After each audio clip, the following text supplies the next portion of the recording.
She accused a calm, older black man of carrying a fake passport, tore it in half in front of everyone, and had no idea he was the FAA inspector sent to audit her gate. The automatic doors slid open as Raymond Dandridge stepped into the departure terminal at Hartfield-Jackson. He looked like any other traveler. Dark blue windbreaker, slacks pressed with care, and a plain black leather briefcase swinging gently at his side. No fanfare, no security entourage, no badge in sight.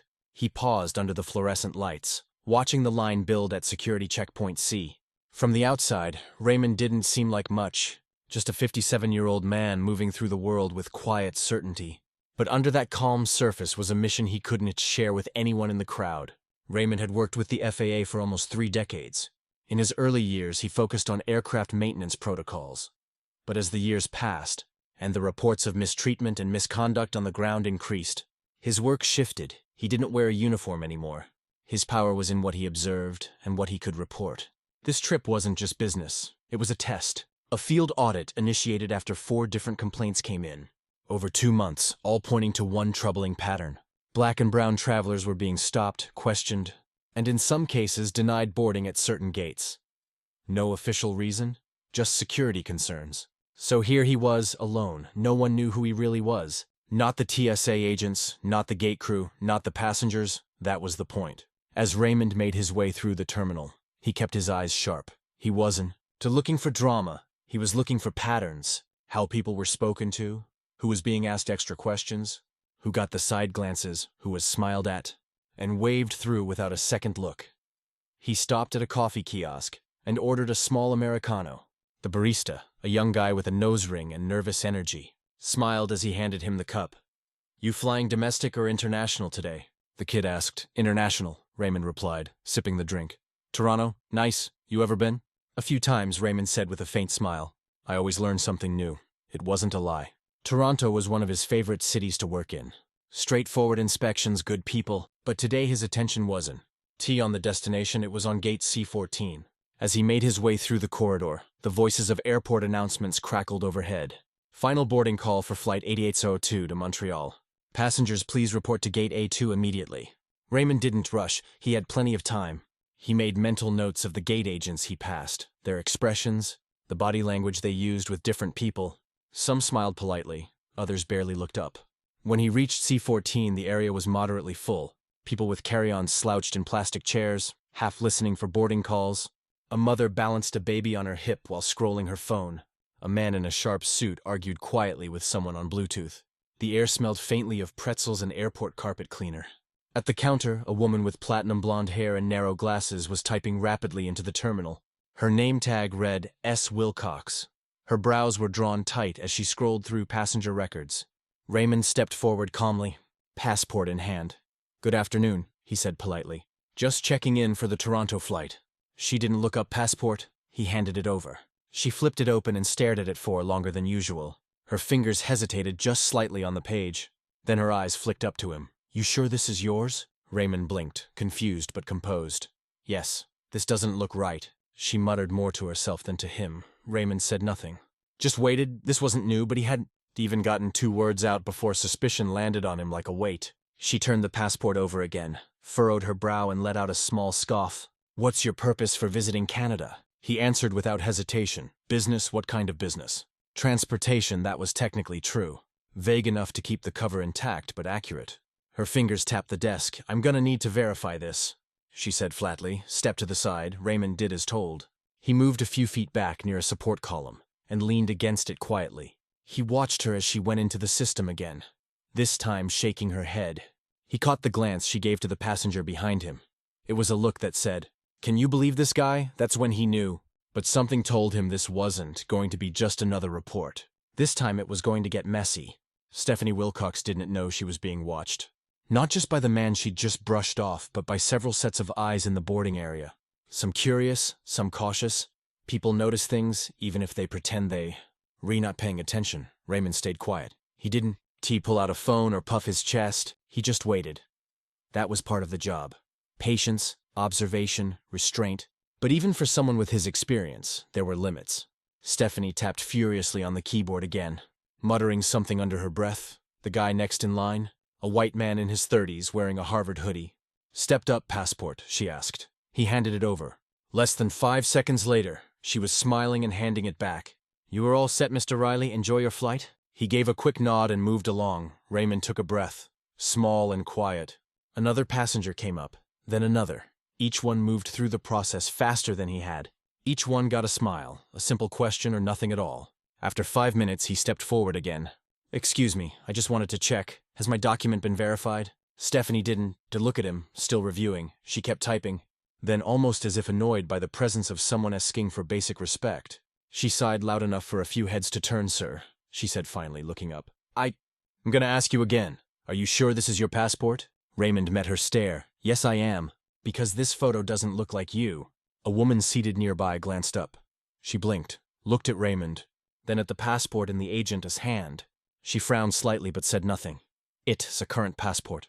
Raymond said, "Issued last year. Where were you born?" Stephanie asked abruptly. "Baltimore." She squinted. "And your middle name?" Raymond paused. "Lorenzo?" She typed something again. Her eyes narrowed, then she said it. "This looks fake anyway." And before he could open his mouth, she grabbed the passport by the edge and tore it in half. A sharp gasp came from someone behind him. Another person said quietly, "No way." Raymond didn't move. The torn pieces of his passport lay on the counter like something disposable. Stephanie crossed her arms, as if she'd just solved a minor inconvenience. "You'll need to wait for airport security," she said. "You might be detained for attempting to travel with forged documents." Raymond stared at her for a long moment, then finally spoke. "I need you to repeat what you just said." She smirked slightly. "You heard me?" Silence stretched out in the air between them. People were shifting in their seats. Some had their phones out now, recording quietly. This wasn't just a customer service issue anymore. Then came a voice from behind the rope divider. A woman in jeans and a long coat. She was filming he didn't even raise his voice. He just asked about his passport. "Please step back," Stephanie snapped. Another voice chimed in. "A young guy wearing a Delta crew badge. Is there a problem here?" Stephanie turned to him. "I have a potential forgery case. I've already destroyed the document." The crew member looked stunned. "You tore up his passport?" "It was fake." The man turned to Raymond. "Sir, do you have another form of ID?" Raymond opened his briefcase and quietly pulled out his federal ID. He didn't hand it over, just showed it for a second. Long enough for the young man's face to change. "Sir, are you with the FAA?" Raymond's voice stayed calm. "I am." Stephanie's face froze. He put the badge away. "And I'll be needing the names of every gate staff member on duty immediately." The silence that followed was painful. People didn't know whether to cheer, record more, or just sit with their mouths open. Stephanie opened her mouth, but no sound came out. "V just torn up the passport of a federal inspector conducting a live audit," Raymond added. "V also made public accusations and denied a passenger boarding access without cause. I suggest you call your supervisor now." But the damage had already been done, and it wasn't going to be swept under the rug. It started slow, just one woman holding her phone slightly higher, pretending to scroll. But after Stephanie ripped that passport, and Raymond calmly revealed who he was, the phones started rising like sunflowers to the sun. The tension in the air was no longer quiet. It had cracked open. Whispered comments turned to soft murmurs, and murmurs became audible words. Did she really tear it? Did he say FAA? "Yo, that's gonna be everywhere by tonight." The woman in the long coat kept filming. She turned her phone slightly, catching Raymond's face. He wasn't yelling, he wasn't throwing accusations, he just stood there. The picture of control, while everything around him began to unravel. Stephanie, for her part, looked like she wanted the floor to open up beneath her feet. She was still standing behind the gate counter, arms now folded tightly across her chest, but her confidence had taken a hit. Her eyes darted to the side, then back to her computer, as if hoping something official looking on the screen would make this all go away. The young Delta crew member, the one who had seen Raymond's FAA credentials, was now on a handheld radio. Walking away from the counter, his voice wasn't raised, but he was clearly speaking quickly. Raymond didn't move from his spot. A middle-aged man in a charcoal blazer came forward and asked, "Not unkindly, sir. Would you like a seat while this is sorted out?" "I am fine," Raymond replied, "but thank you." Behind him, a man holding a tablet mumbled, "This is why people don't trust flying anymore." The woman next to him nodded. "And this is happening in broad daylight, right in front of everybody." "I knew something was off with her attitude from the start," someone else added. "She was all sugar to the folks before him." Then he walks up and she flips the switch. From the other side of the terminal hallway, another gate agent from gate C13. An older man with salt and pepper hair appeared. He looked directly at Stephanie, and gestured subtly for her to come over. She didn't budge. Instead, she turned to Raymond and spoke, her voice lower now. I'm sure we can work this out without it becoming something bigger. Raymond kept his gaze steady. You made it something bigger the moment you assumed my identity was false? She flinched at that. It wasn't shouted, it wasn't theatrical, but it landed. From the corner of the terminal, security guard began walking over. Not the heavy-handed kind. This one looked confused, like someone had only half filled him in on what was happening. He arrived, looked between Stephanie, Raymond, and the growing crowd. Everything all right here? Raymond turned his head slowly and said, She destroyed a federal document. Mine, without cause. The guard blinked. You want to file a report? Oh, a woman said sharply from the row of chairs. He's more than filing a report. Check Twitter. Someone else added, It's already out there. Another passenger waved his phone. I posted it 2 minutes ago. Got 300 views already. It's climbing. Stephanie turned to the security guard. He refused to comply with document verification protocol. Raymond calmly interrupted. I handed you a valid, active U.S. passport. I answered your questions. I stood aside when asked. The video footage will show that he gestured toward the terminal ceiling. There are cameras right above us. The security guard looked up. His hand went instinctively to the mic clipped on his shoulder. Dispatch, he said. Need to confirm surveillance availability at gate C14. Possible federal matter. A new voice entered the scene. A woman in a navy blue blazer, polished heels clicking on the tile floor. She carried a clipboard and a laminated badge that read, Zone Supervisor, Miss Wilcox. She said direct and firm, Please come with me. Stephanie hesitated, then followed. The zone supervisor turned to Raymond. Sir, may I speak with you privately? Raymond nodded. Of course.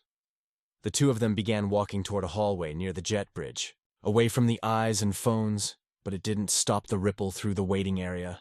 The phones stayed up. Voices exchanged theories. Some angry, some incredulous, some just stunned, man. They picked the wrong guy today. Yeah, and he didn't even raise his voice. Nope. And he's got receipts.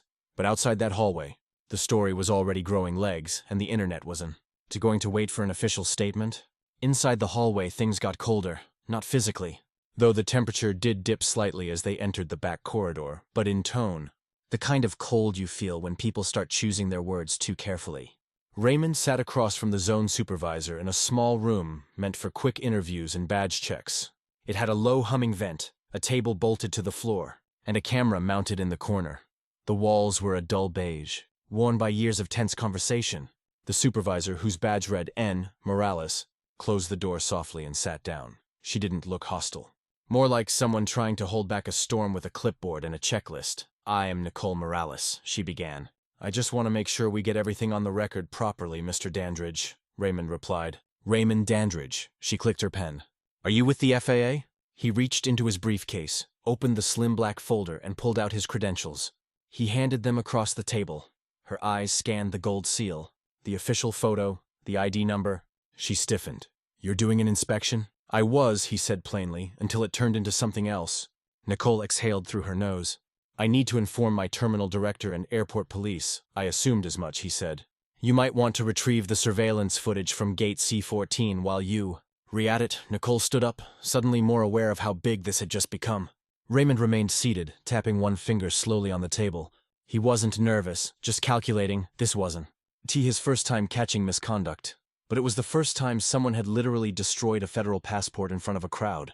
Moments later, a uniformed officer entered. His badge read Sergeant D. Koenig, tall, solid build. Expression blank, Mr. Dandridge, the officer asked. Yes, we've been asked to escort you to the terminal office while we sort this out. Raymond gave a tight smile. Am I being detained? Koenig paused. No, sir, we just need to clarify a few details. Raymond stood, then I'll walk. They moved down another hallway. Raymond, flanked by Nicole and Koenig, toward the deeper security wing. As they walked, Nicole kept glancing at her phone. Notifications were coming in rapid fire. She was already 2 steps behind the pace of the story. When they reached the terminal office, it was already crowded. A junior supervisor stood near the desk, eyes wide, holding 2 printed pages. Another woman with an airline legal badge was whispering on the phone in the corner. Stress was contagious in that room.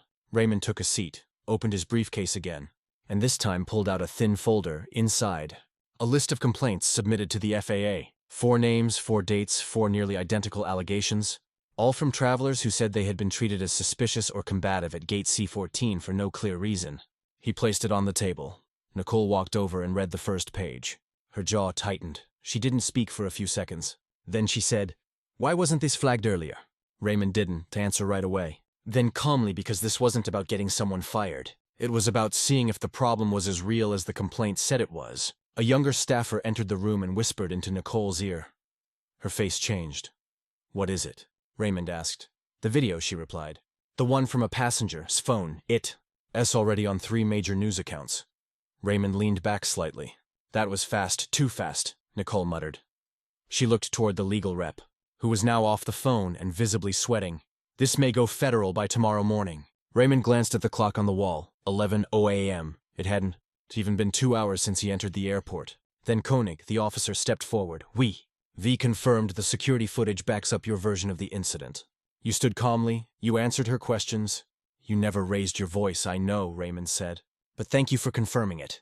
Nicole cleared her throat. Do you want to file a formal complaint now, or wait for the FAA investigation to complete? Raymond looked up at her and said, You should be more worried about what? It's already been filed because this isn't isolated and you know it. But while they scrambled to contain the leak outside that room, the public had already started forming its opinion. And they weren't waiting for the official version. Raymond wasn't in that back room to argue. He wasn't there for apologies or explanations. He had one job left, document everything, and make sure what happened at Gate C-14 would be impossible to ignore. Nicole Morales stood near the corner of the room. Her blazer folded over a chair now, sleeves rolled up, like someone who, Dee suddenly realized she was no longer just part of the airport. She was part of the story. 2 more senior staff had joined them in the last 15 minutes. One was Earl Bronson, a regional operations manager who had been pulled out of a lunch meeting 2 terminals over. The other, Lana Feld, was legal counsel for the airline. Southeast Division. She wore no expression at all. Her words, when she spoke, were polished but lacked warmth. We are fully committed to investigating this incident and working with all relevant federal agencies, Lana said, folding her hands on the table like she was presenting at a board meeting. Raymond sat with his legs crossed, his FAA ID now resting visibly on the table between them. I'm sure you are, he said. But I want to be clear. This isn't about a misunderstanding. Your gate agent destroyed a government-issued passport in a public setting, accused me of carrying forged documents, and created a disruption without ever following proper protocol. Earl tried to interject. We understand emotions were running high. Raymond cut him off, still calm. Mine weren't. That shut the room up for a second. Nicole reached into a drawer and pulled out a thin envelope. She slid it toward Raymond. The 2 halves of your passport. I thought you... Do you want to keep them for documentation? He looked at the envelope. Didn't touch it. Thank you, he said. Lana leaned forward slightly. Mr. Dandridge, are you planning to pursue legal action? I'm not here to discuss lawsuits. He answered. I'm here to complete my audit. There was a shift in the room. The kind that happens when people realize they only just started to feel the fallout. Raymond took out a printed sheet from his folder. I'll be submitting this report to FAA Internal Affairs by the end of today. It includes full details of my experience, as well as notes on staff behavior, gate surveillance, and the response from supervisors. He paused and looked around the table.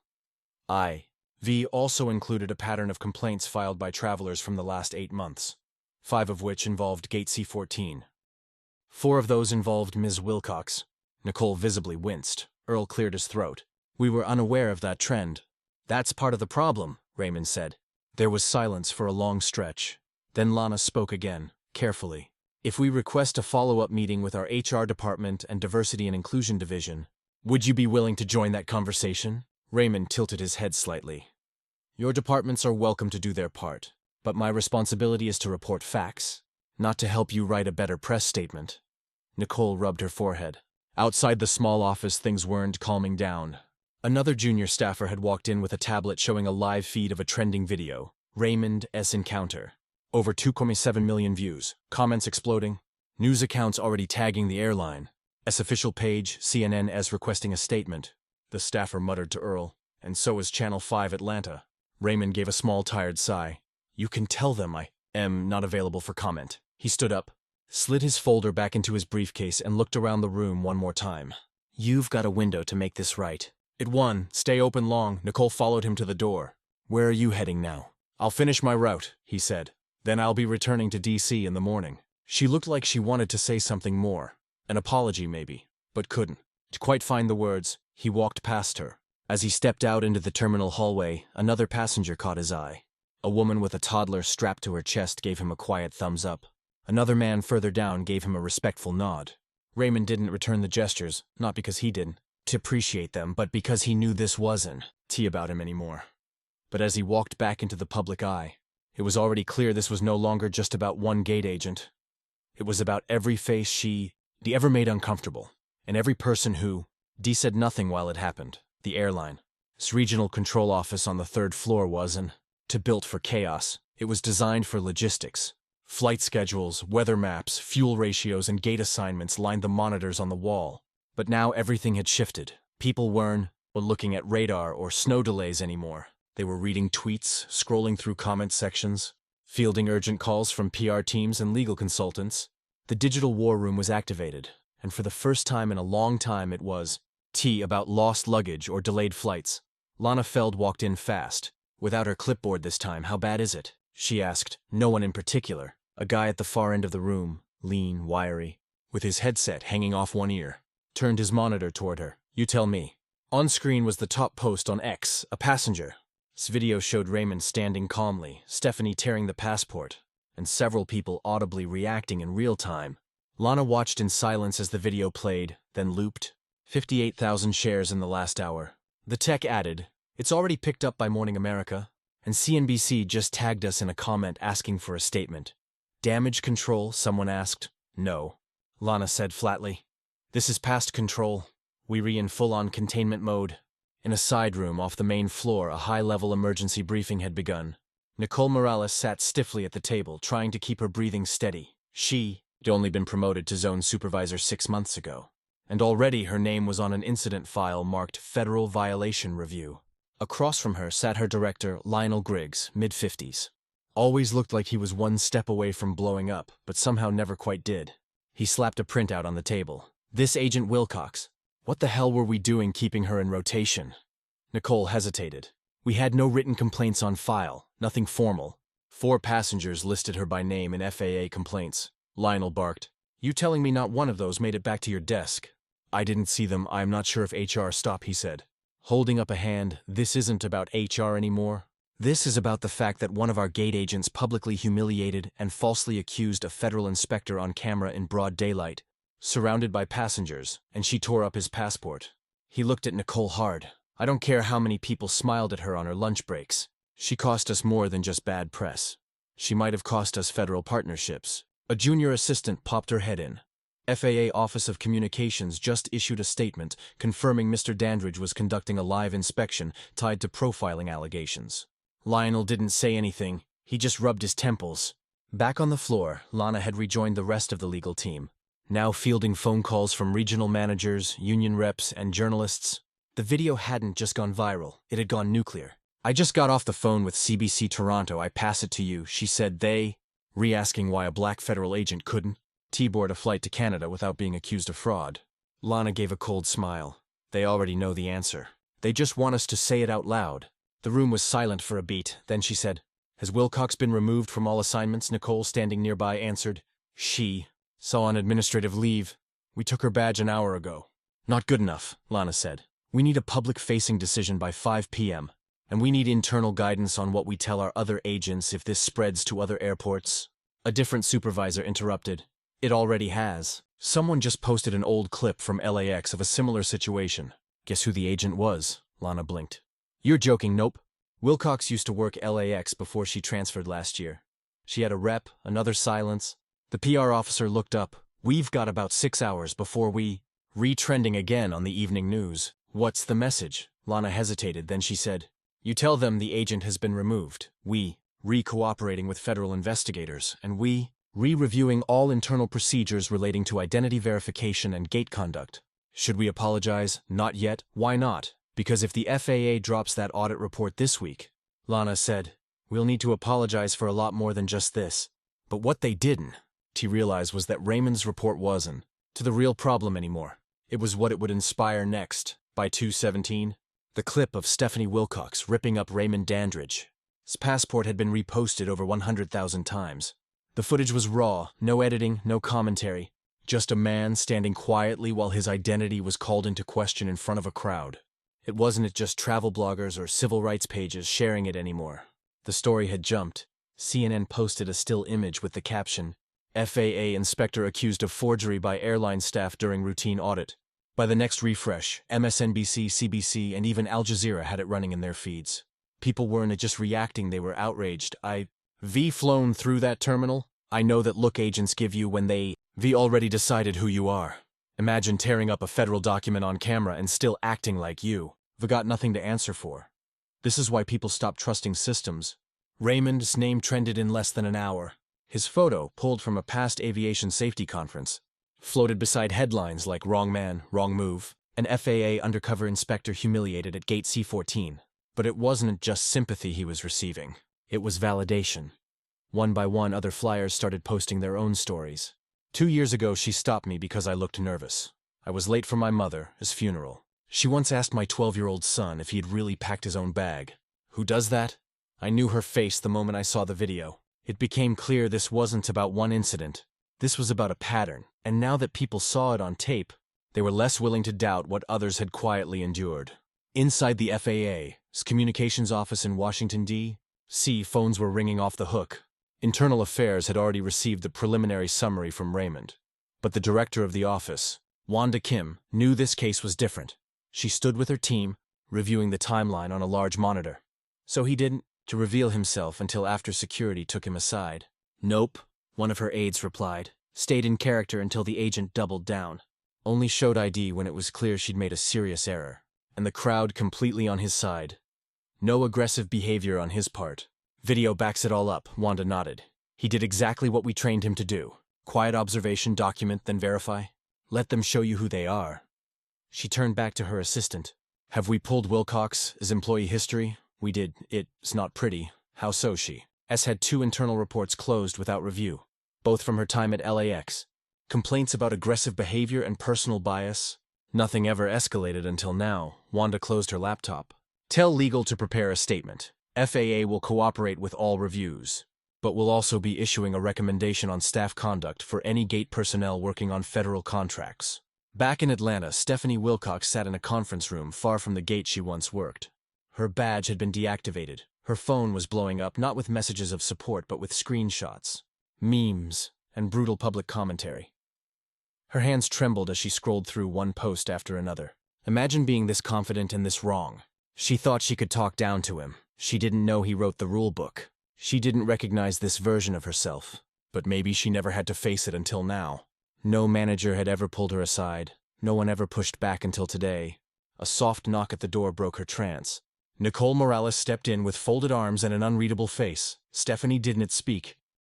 Nicole sat across from her and said, We're going to be contacted by the FAA within the next 48 hours. For what? Stephanie whispered.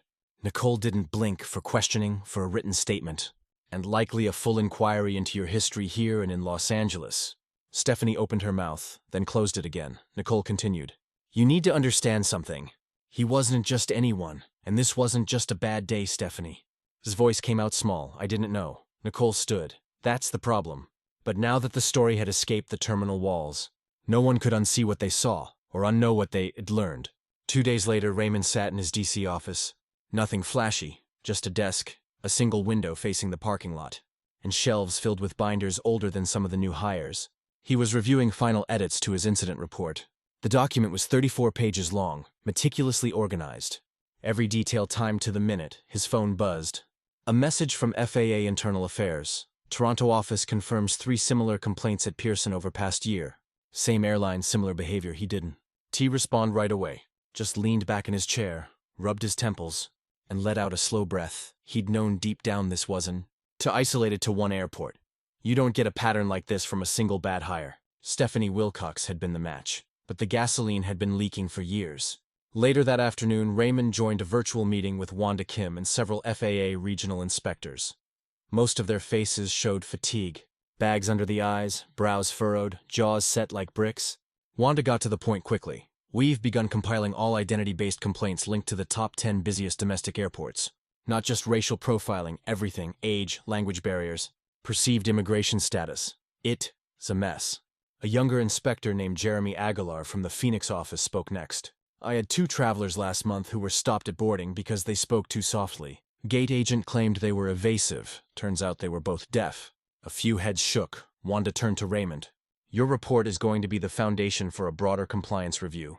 Congress is paying attention now. Raymond didn't smile. He didn't. Like the politics, he liked clean processes. Clear policies, accountability. I am not interested in headlines, he said. I want these procedures fixed. You may get both, Wanda replied. The Office of Civil Rights is looking to coordinate with us. They want in on the findings, Jeremy muttered. They should have been in years ago. The meeting continued for another half hour. By the time it ended, Raymond had 7 follow-up tasks, and a dozen more incidents to review from the last 6 months. It felt like climbing uphill with a broken shoe, but momentum had shifted, not because of a dramatic speech or a viral campaign, but because someone finally caught the system doing what so many had claimed for years. Back in Atlanta, the terminal had changed too. Gate C14 now had 2 cameras installed above the counter, extra angles, higher resolution.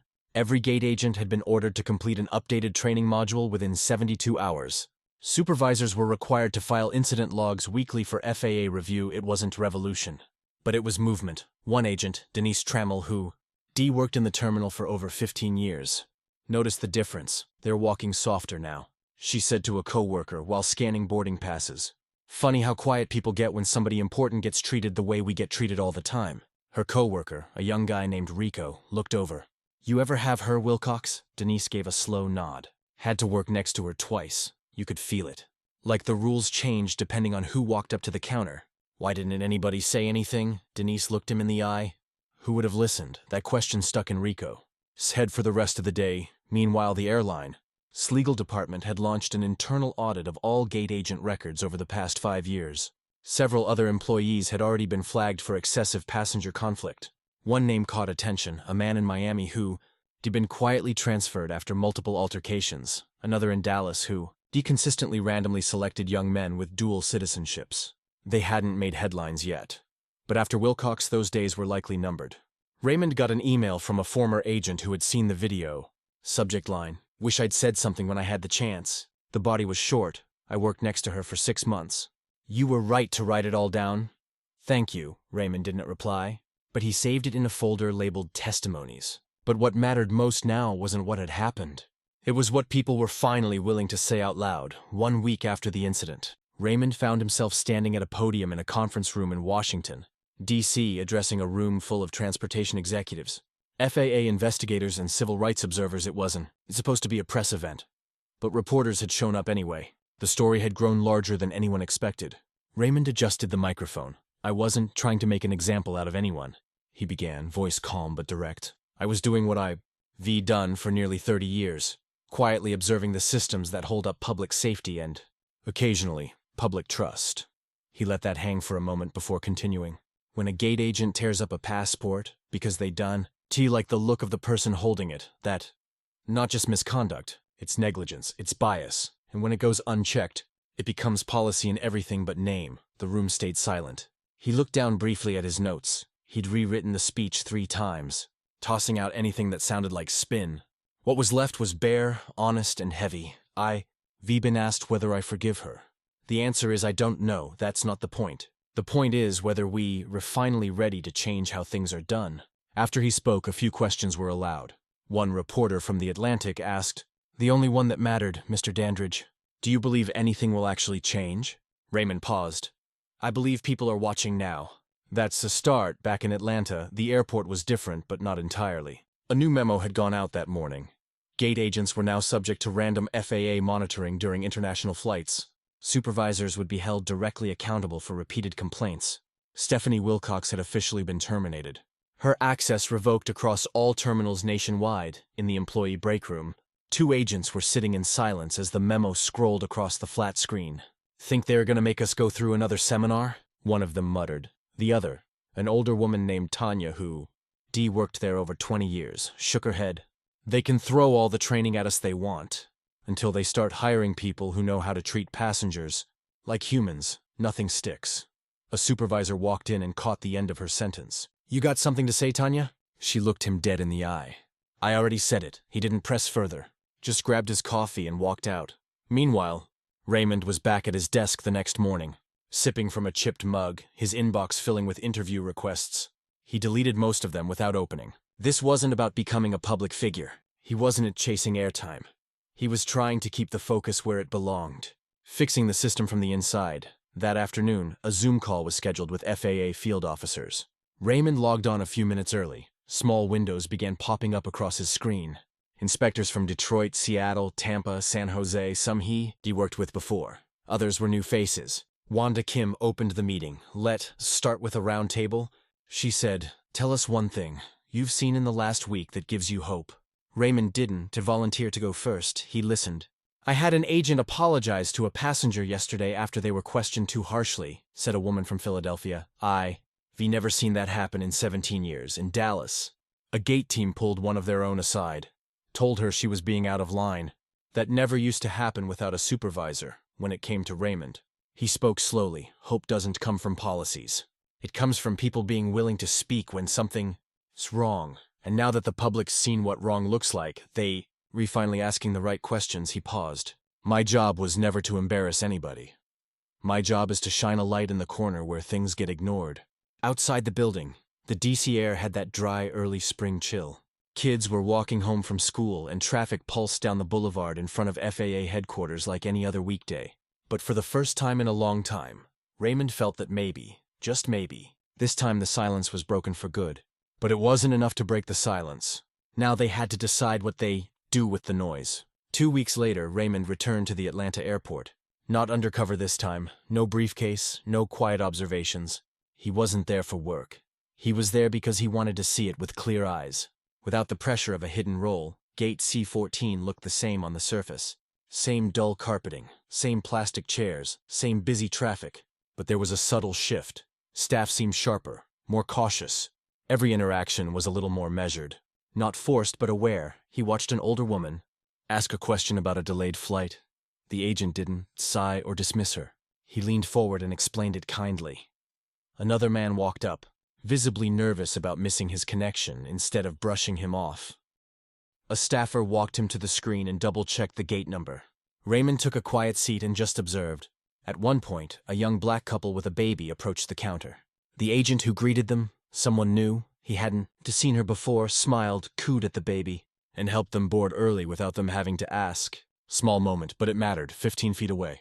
A mother snapped a quick photo of the family as they disappeared down the jet bridge. That image would probably show up on someone. As social feed with a caption like "Traveling with kindness today." Raymond didn't need to record any of this. It wasn't for a report, it wasn't for a file, it was for him. He stood up slowly and made his way toward the escalator. As he passed by the wall of framed airline policies, he caught his own reflection in the glass. Older, sure, worn down in some ways, but still steady. He thought about Stephanie Wilcox, not with anger, but with clarity. The truth was she hadn't done anything new. She'd just finally been caught doing what so many others had done. With less visibility, her mistake wasn't just in action. It was in confidence, believing she'd never be questioned, never be held accountable. People like Raymond had lived through that certainty their whole lives. As he exited the terminal, a middle-aged man with a cane stepped aside to let him pass through the security doors. They made brief eye contact. The man nodded slightly. Raymond gave the same nod back. Outside, the wind tugged at his jacket. His ride was waiting near the curb. He slid into the back seat. The driver, a woman with long braids and a warm tone, glanced at him through the mirror. "Mr. Dandridge? That's me. You're the guy from the video, right?" Raymond gave a small smile. "I guess I am." She didn't say anything right away. "Then, my brother works TSA. He said folks at the airport been acting real different lately. I think you lit a fire." "I didn't light anything," he said. "I just didn't let them put it out." They rode in silence for a while, passing familiar billboards and signs along I-285. Then she spoke again. "People forget that stuff matters. Being seen, being heard, not being talked down to." "They don't forget," Raymond said. "They're just taught not to expect it." She nodded. As they pulled up to his hotel, she asked, "You think things will actually change?" He paused, hand on the door handle. "I think they already are. But only if people keep speaking up, even when it's uncomfortable." That night in his hotel room, Raymond turned on the news. Another clip from a different airport had surfaced, this time in Minneapolis. A passenger questioned for not looking like his ID.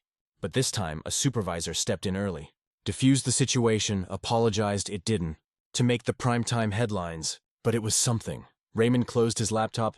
He thought about the generations behind him, the ones growing up now, the ones who might board a plane one day. without having to carry the weight of someone else. A suspicion.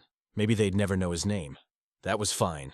What mattered was that someone had seen what happened and chose not to look away, because sometimes all it takes to break a system is one moment of truth in a place built on routine. One voice that doesn't rise in anger but stands in quiet certainty. One decision not to stay quiet anymore. And if you, still watching this story and thinking it was just about a man and a passport, think again. It's about all the moments we let pass. It's about what happens when we finally dawn. If this story moved you, share it, talk about it, and subscribe for more stories.